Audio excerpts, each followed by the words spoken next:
Hello everyone, Jaspreet here. Welcome to my channel Computer Gyan. The subject is Java programming and the chapter 1 is Introduction to Java Programming, and today I am going to cover topic that is features of Java, and this is part 2.2 because feature of Java एक part और भी है जिसका मैंने मतलब कि 2.1 नाम दिया है. अगर आप उसे देखना चाहते हो तो उसका लिंक आपको मेरे डिस्क्रिप्शन बॉक्स में मिल जाएगा. So let's start. The feature of Java, the first feature. हमने 4 फीचर ऑलरेडी कंप्लीट कर लिए हैं, ठीक है. वो पार्ट 2.1 में होंगे, आप देख लेना. तो फिफ्थ हमारे पास फीचर जो है वो है जावा इज़ हाई परफॉर्मेंस. इसका मतलब क्या है कि जो जावा में बाइट कोड हम यूज़ करते हैं can be compiled on a fly by using a just in time compiler. मतलब कि बिल्कुल ही मतलब कि कोई टाइम नहीं लगता कि बाइट कोड के कारण वो बहुत ही जल्दी कंपाइल्ड हो जाता है, ठीक है. हमारा जो भी हम प्रोग्राम यूज़ कर रहे हैं जस्ट इन टाइम कंपाइलर हम बोलते हैं. जैसे हमने बोला था कि हर एक लैंग्वेज का अपना अपना कंपाइलर होता है, तो इसके लिए हम just in time compiler use करते हैं. Several companies are also working on native machine architecture compilers of Java. बहुत सारी कंपनीज थी जो वर्क कर रही थी जो नेटिव मशीन आर्किटेक्चर कंपाइलर है जावा के लिए. These will produce executable code and does not require a separate interpreter. इसमें क्या होता है, ये प्रोड्यूस करता है एग्जीक्यूटेबल कोड, डायरेक्ट प्रोड्यूस करता है. इसमें कोई मतलब अलग से इंटरप्रेटर की ज़रूरत नहीं होती. And that is indistinguishable in speed from C++. और जो इसकी स्पीड है C++ के कंपैरिजन बहुत ही ज़्यादा है, ठीक है. हाई परफॉर्मेंस देता है, स्पीड बहुत इसकी अच्छी है. The speed and performance of Java program is suitable for all but the most demanding application. हम बोल सकते हैं कि जो स्पीड है और परफॉर्मेंस है जावा प्रोग्राम की वो सुटेबल है सबके लिए, बट मतलब जो ज़्यादा डिमांडिंग हमारी एप्लीकेशन है उनके लिए. तो नेक्स्ट हमारे पास है जावा इज़ मल्टी थ्रेडिंग. तो जावा हमारे पास ये फीचर है जावा का. इसका मतलब क्या है कि जावा मल्टी थ्रेडेड है. इस जावा is inherently multi threaded. Inherently मतलब कि जो मतलब कि जैसे ये C++ से मिलते इसके फीचर्स हैं, ठीक है, उससे ही इनहेरिट हुआ है multi threading. A single Java program can have many different threads executing independently and continuously. मतलब क्या है, जो एक सिंगल प्रोग्राम होता है जावा प्रोग्राम, उसके बहुत सारे थ्रेड्स होते हैं. जैसे हम कह दें कि हमने उसे डिवाइड कर दिया अलग अलग में, और वो सारे थ्रेड्स जो हैं वो अपने मतलब किसी से रिलेटेड नहीं होते, वो अपना अलग अलग मतलब एग्जीक्यूट होते हैं, बट होते कॉन्टीन्यूसली हैं, ठीक है, और अपना अलग अलग वो एग्जीक्यूट होते हैं. 3 Java applets on the same page can run together. मतलब कि एक सेम पेज पर 3 जावा एप्लेट्स जो हैं वो रन कर सकते हैं इकट्ठे, with each getting equal time from the CPU. और CPU से वो इक्वल टाइम मतलब कि प्राप्त कर सकते हैं with very little extra effort on the part of the programmer. मतलब कि और प्रोग्रामर पर उन्हें बहुत ही कम मतलब कि एफर्ट करना पड़ता है, ठीक है. तो ये था हमारा. This makes Java very responsive to user input. और जो ये मल्टी थ्रेडिंग के कारण जो जावा है वो यूज़र की इनपुट के लिए बहुत ही ज़्यादा रिस्पॉन्स देता है, मतलब कि बहुत फ्रिक्वेंटली रिस्पॉन्स दे देता है. It also helps to contribute to Java's robustness and provide a mechanism whereby the Java environment can ensure that a malicious applet does not steal all the host's CPU cycle. देखो क्या बोल रहे हैं कि ये help करता है to contribute to Java robustness. This makes Java,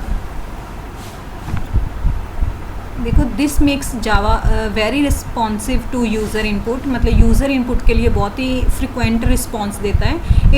it also helps to contribute to Java's robustness.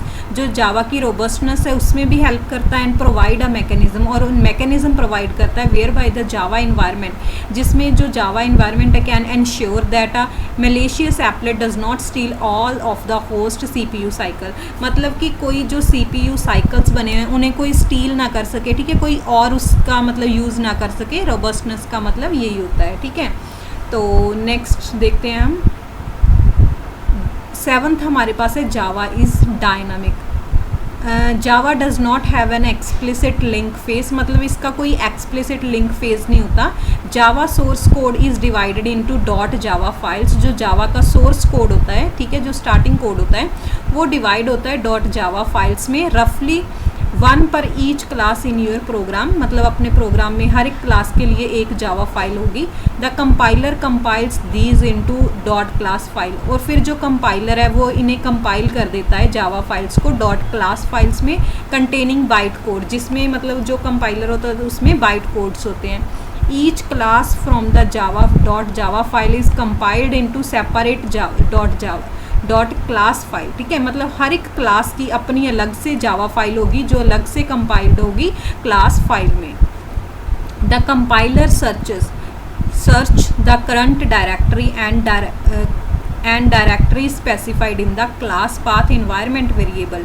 देखो जो कंपाइलर है वो क्या करता है, वो सर्च करता है जो करंट डायरेक्टरी है या फिर जो क्लास पाथ दिया था, जो उसका मतलब पाथ दिया होता है, ठीक है, वेरिएबल का जो इन्वायरमेंट वेरिएबल है उसके लिए स्पेसिफाइड किया होता है पाथ, जो उसे सर्च करता है ताकि टू फाइंड अदर क्लासेस, जो और क्लासेस हैं, ठीक है, एक्सप्लिसिटली रेफरेंस की गई हैं बाय नेम, तो हर एक सोर्स फाइल में, तो उन्हें एक्सप्लिसिटली वो ऐसे सर्च कर लेता है। If the file you are compiling depend on other, अगर कोई फाइल जिसे हम कंपाइल कर रहे हैं वो किसी और पर डिपेंड है, non compiled file, the compiler will try to find them and compile them as well, और जो कंपाइलर है, ठीक है, जो कंपाइल नहीं हुई फाइल, उनको फिर वो ट्राई करता है कि उन्हें फाइंड आउट करके फिर उनको भी कंपाइल कर देता है।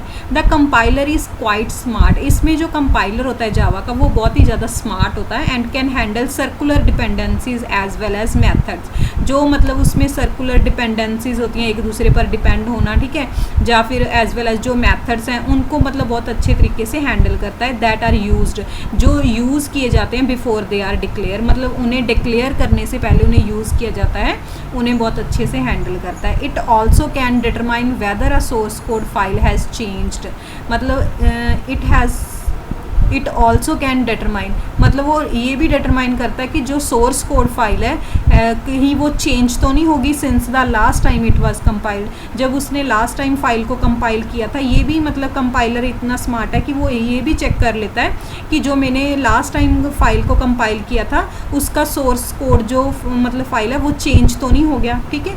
ये मतलब इसी प्रकार से हम बोल सकते हैं कि जो जावा है वो डायनामिक है, ठीक है, मैनुअल नहीं है, मतलब कि डायनामिक है। लास्ट फीचर हमारे पास है जावा का, जावा इज़ गार्बेज कलेक्टेड। देखो you do not need to explicitly allocate और deallocate memory in Java. Java में हमें नहीं ज़रूरत पड़ती कि हम मतलब अलग से मेमोरी को एलोकेट, मतलब किसी डाटा को मेमोरी दें और मेमोरी उसकी डिलीट करें, ठीक है, एलोकेट और डी एलोकेट करें। Memory is allocated as needed, जब भी मेमोरी को मतलब एलोकेट करने की ज़रूरत होगी, both on the stack and heap, या स्टैक पर हो या हीप पर हो, and reclaimed by the storage collector when it was no longer needed. देखो क्या बोल रहे हैं कि जब भी मेमोरी एलोकेट करनी होगी वो स्टैक और हीप पर ऑटोमेटिक हो जाती है, और अगर कोई मतलब कि बहुत टाइम से ऐसे पड़ा है जिसे यूज़ नहीं किया गया और उसे वो गार्बेज कलेक्टर में डाल देता है, ठीक है, उसके लिए वो मेमोरी ज़्यादा टाइम नहीं रहती। सो मतलब एलोकेशन और डी एलोकेशन ऑटोमेटिक होता है। There is no malloc free destructor method, ये सारे मेथड जो हैं वो इसमें यूज़ नहीं किए जाते क्योंकि ये सारे हमारे पास एलोकेशन और डी एलोकेशन के लिए यूज़ करते हैं। देयर आर कंस्ट्रक्टर, इसमें कंस्ट्रक्टर्स होते हैं, and these do allocate memory on the heap, जो मेमोरी मतलब हीप पर मेमोरी को डी एलोकेट करते हैं, but this is transparent to the programmer, but वो मतलब प्रोग्रामर को शो नहीं होते। मतलब कंस्ट्रक्टर होता है जो ये सारा वर्क करता है, ऑटोमेटिक एलोकेट और डी एलोकेट करता है मेमोरी को। Weather a source code file has changed, जब भी since the last time it was compiled, वही हो गया कि ये वही कंस्ट्रक्टर की बात होगी कि ये उसे भी वो, अच्छा ये वाली लाइन ना गलती से आई है, चलो ये वाली लाइन मिसप्रिंट हुई है। सो आज का हमारा ये टॉपिक कंप्लीट होता है फीचर्स वाला। अगर आपको कोई भी प्रॉब्लम है तो आप कमेंट सेशन में मुझे बोल सकते हो। थैंक्स फॉर वॉचिंग और अगर आपको वीडियो पसंद आई है तो आप इसे लाइक और शेयर ज़रूर करें, और अगर आपने मेरे चैनल को सब्सक्राइब नहीं किया तो अभी इसे सब्सक्राइब करें ताकि आप नई नई अपडेट्स देख सकें।